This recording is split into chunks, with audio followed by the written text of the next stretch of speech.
اور جس دن پیش کیا جائے گا ان لوگوں کو جنہوں نے اللہ تبارک تعالیٰ کے دین کا، اللہ کے احکامات کا انکار کیا،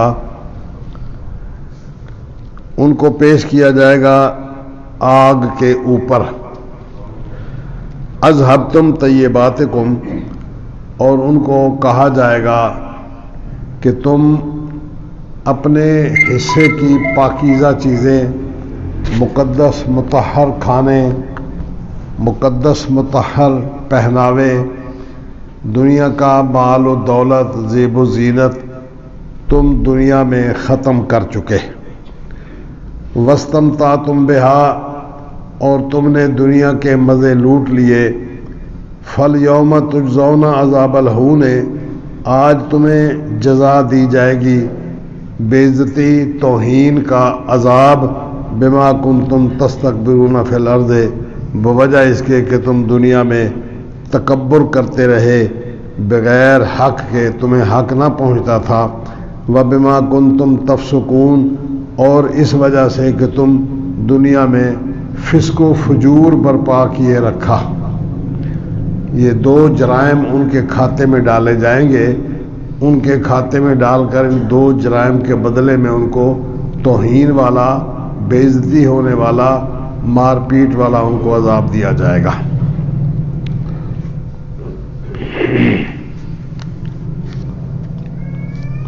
دنیا میں اللہ تبارک تعالیٰ نے انسان کو بڑی سہولتیں مہیا کی۔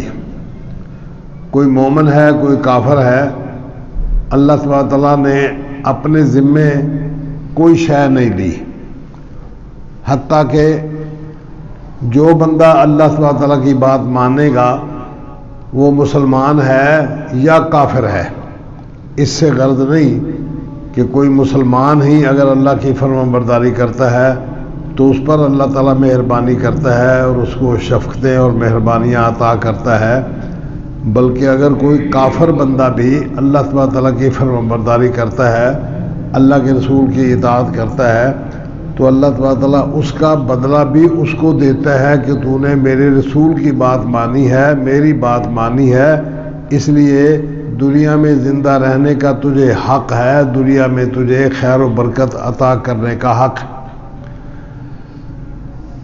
دوسرے لفظوں میں یوں سمجھیں کہ اللہ اور اس کے رسول کی بات ماننے والا بندہ، وہ اللہ اور رسول کو مانے یا نہ مانے، شرط یہ ہے کہ وہ اللہ رسول کے احکامات کے مطابق عمل کرے، اس کے اندر اللہ تبارک تعالیٰ کے لیے خلوص ہو یا نہ ہو، رسول اکرم صلی اللہ علیہ وسلم کے لیے خلوص ہو یا نہ ہو، اللہ تبارک تعالیٰ کے رسول کی وہ بات مانتا ہے اور عمل کرتا ہے، اللہ تبارک تعالیٰ اس کو بھی دنیا میں اس کا بدلہ دے دیتا ہے۔ آخرت میں چونکہ ان کے لیے کوئی اچھائی، خیر و برکت نہیں ہے، اس لیے اللہ تبارک تعالیٰ اپنے ذمے کسی کا کوئی احسان نہیں رکھتا۔ اور یہ بات بالکل واضح ہے، کھلی بات ہے کہ مومن آدمی وہ اگر اللہ اور اس کے رسول کی فرمانبرداری کرتا ہے تو دنیا میں بھی اس کا حق ہے، آخرت میں بھی اس کا حق ہے، آخرت بھی دنیا میں آخرت بھی دونوں اللہ کا نظام ہے۔ جو بندہ اللہ کا فرمانبردار بندہ بن کے رہتا ہے، اللہ تبارک تعالیٰ اس کے لیے ہر چیز وافر مقدار میں دنیا میں بھی آخرت میں بھی کھول دیتا ہے۔ دنیا میں اگر کوئی بندہ دکھ سکھ میں بھی زندگی بسر کرتا ہے تو اس کے آخرت کا اجر کبھی ضائع نہیں جائے گا کہ اس نے اللہ اور اس کے رسول کی بات کو مانا ہے۔ اگر کوئی کافر دنیا میں اللہ کے رسول صلی اللہ علیہ وسلم کے کہنے کے مطابق عمل کرتا ہے یا اللہ تبارک تعالیٰ کے احکامات کے مطابق زندگی بسر کرتا ہے تو اللہ تبارک تعالیٰ اس کو، چونکہ اس کے لیے آخرت میں اللہ نے کچھ بھی نہیں رکھا، اس لیے اس کو دنیا میں اس کا بدلہ دے دیا جاتا ہے۔ وہ دنیا میں اپنے معاملات کو بالکل کور کر کے، پورا کر کے، بڑی خوشی اور بڑی دھج وج کے ساتھ دنیا میں زندگی بسر کرتا ہے۔ اس کے لیے دلیل کیا ہے؟ ارشاد فرمایا کہ یوم یورد الذین کفروا، جس دن کے پیش کیا جائے گا کافروں کو علی النار، آگ پر، آگ کے کنارے پر جا کر کھڑا کر دیا گیا. اب آگے آگ ہے, پیچھے سے اپنا معاملہ وہ ختم کر کے آ چکے. دنیا میں اب جا نہیں سکتے. برزخ میں اب وہ ٹائم ختم ہو گیا برزخ کا. اب ان کو اٹھایا وہاں سے جہنم کے کنارے پر کھڑا کر دیا. اب ان کو پتا ہے کہ ہم نے اب جہنم میں جانا ہے, اس لیے کہ اگلا قدم ہمارا جہنم میں جانے والا ہے. اب ان کو فرشتے بولیں گے اذھبتم طیباتکم فی حیاتکم الدنیا, اب تمہارے لیے جہنم ہے, آگ ہے. تم نے اپنی دنیا کی زندگی میں اپنے طیبات, اپنی پاکیزہ چیزیں, کھانے پینے کے سلسلہ میں, رہنے سہنے کے سلسلہ میں, کپڑے لتے کے سلسلہ میں, عیاشی کے سلسلہ میں, مزے لوٹنے کے سلسلہ میں, تم نے اپنی پاکیزہ چیزیں جو تمہارے مقدر میں کی گئی تھیں وہ تم نے دنیا میں ختم کر دی.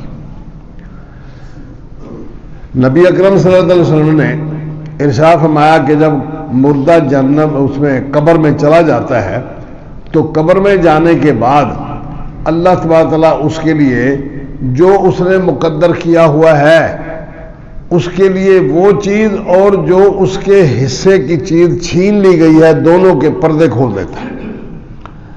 اللہ فرماتا ہے کہ تم نے میری نافرمانی کی, میرے رسول کی نافرمانی کی, تمہارے لیے یہ عذاب اور یہ تکلیف دہ کھڑکی, اس میں سے عذاب, ہوا, گندی فضا, یہ سب کچھ تیری جہنم میں اس قبر میں آتا رہے گا. چونکہ تو نے میری نافرمانی کی ہے اس لیے تیرا وہ حصہ جو میری فرمانبرداری کے بعد تجھے ملنا چاہیے تھا وہ یہ ہے. جنت کا وہ حصہ کھڑکی کھول دی جاتی ہے اس کے لیے. امام بخاری رحمہ اللہ نے, مسلم نے, ابو داؤد, ترمذی وغیرہ نے, سب محدثین نے یہ روایات ذکر فرمائی ہیں. فرمایا اب تیرے لیے یہ دروازہ جو تھا یہ بند کر دیا گیا. اس میں دیکھیں کتنی اچھی خوشبو ہے, کتنا اچھا مقام ہے, کتنی اچھی فضا ہے. اگر تو میری فرمانبرداری کرتا تو تیرا اصل مقام یہ تھا. چونکہ تو نے میری نافرمانی کی, میرے رسول کی بات نہیں مانی, اب نتیجہ یہ ہے کہ وہ حصہ تجھ سے چھین لیا گیا, لہذا اس کو بند کر دیا. اب تیرے لیے یہ حصہ ہے جو کافر کے لیے, بے ایمان کے لیے, میری نافرمانی کرنے والے بندے کے لیے جو حصہ مقرر کیا گیا, اب تیرے مقدر میں یہ کچھ ہے. اب اس کھڑکی کو کھول کے واضح کر دی جاتی ہے بات. اب وہ جہنم کی فضا ہے, جہنم کا ماحول ہے, جہنم کی گرمی ہے, جہنم کی بدبو ہے, وہ جلے ہوئے لوگوں کا کچلو وغیرہ سب کچھ اس کے اندر ہے. وہاں سے جو ہوا آئے گی, اب فرمایا کہ سو جا آرام سے. مومن اور کافر دونوں کے ساتھ یہی حشر کیا جاتا ہے. مومن کے ساتھ یہ معاملہ کیا جاتا ہے کہ دونوں ہی پارٹ اس کے لیے کھول دیے جاتے ہیں. اللہ اس کے فرشتے اس کو یہ بات سمجھاتے ہیں کہ تو دنیا میں اللہ کے رسول کی فرمانبرداری کرتا رہا, یہ تیرے لیے جنت کا حصہ کھول دیا گیا ہے.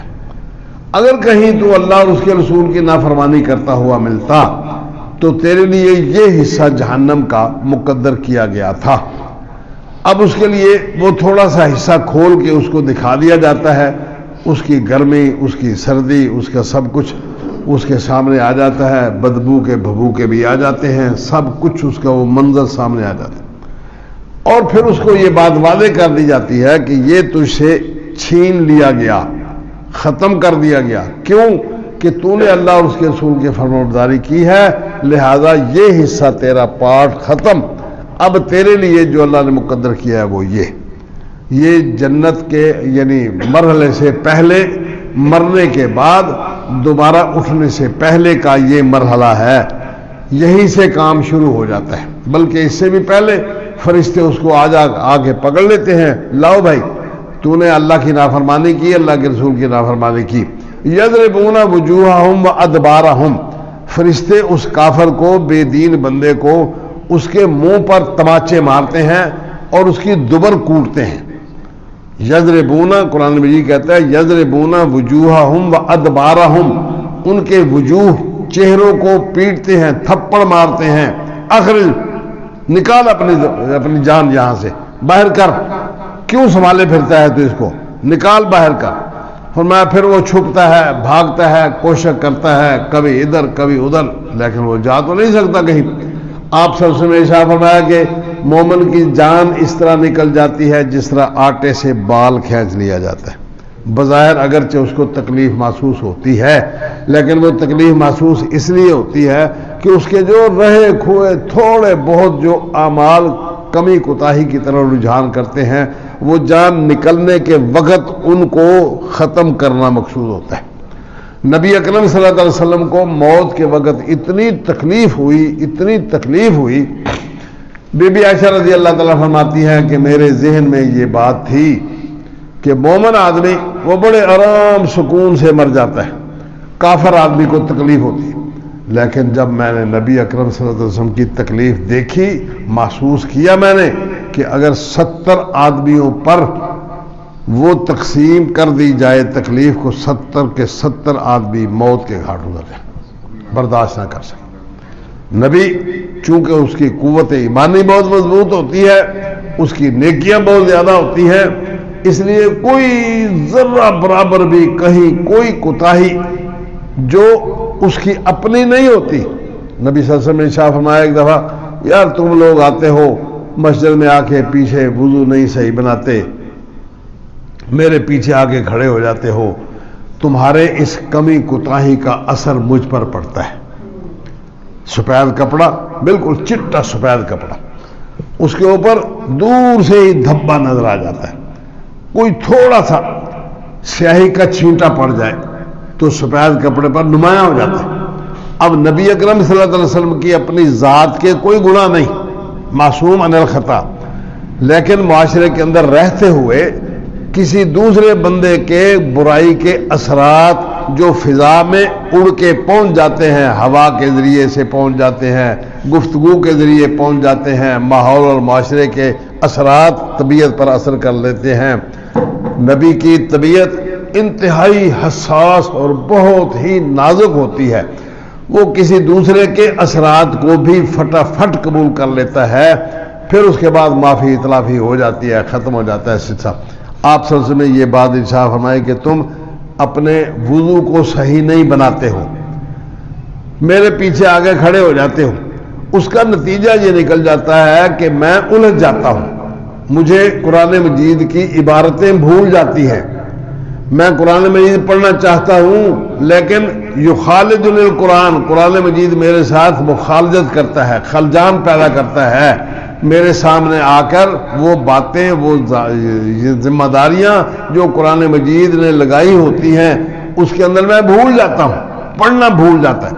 یہ نتیجہ ہے اس بات کا کہ دوسرے بندے کے اثرات دوسرے بندے پر آتے ہیں. نبی چونکہ بہت حساس ہوتا ہے اس لیے اس پر یہ اثرات بہت زیادہ آتے ہیں. یہاں یہ بات ذکر فرمائی کہ تم نے دنیا کی زندگی میں مزے لوٹ لیے، اذہب تم ختم کر دیا تم نے، طیباتکم اپنی پاکیزہ مقدس مطہر خوراک، لباس، رہائش، اپنی زندگی کے بہترین طیبات ختم کر دیں تم نے، فی حیاتکم الدنیا، دنیا کی زندگی میں. اب واستمتعتم بہا، تم نے اس کے ساتھ استمتاع کر لیا، فائدہ اٹھا لیا. دنیا میں تم نے نیکیاں کر کے اس کا بدلہ تمہیں دنیا میں دے دیا گیا، تم اس سے فائدہ اٹھا چکے. فَالْيَوْمَ تُجْزَوْنَ عَذَابَ الْهُونِ، آج تمہیں ذلت اور رسوائی کا توہین آمیز جزا دی جائے گی کہ تم برائیاں کرتے رہے، اللہ سے رسول کی بات کو نہیں مانا. اللہ ہوگا. تو میں یہ عرض کر رہا تھا کہ دنیا سے ہی یہ سلسلہ شروع ہو جاتا ہے، بندے کو پتہ چل جاتا ہے. جنت میں جانے کے پہلے، جہنم میں جانے سے پہلے ماحول اس کے سامنے ایسا پیدا کر دیا جاتا ہے.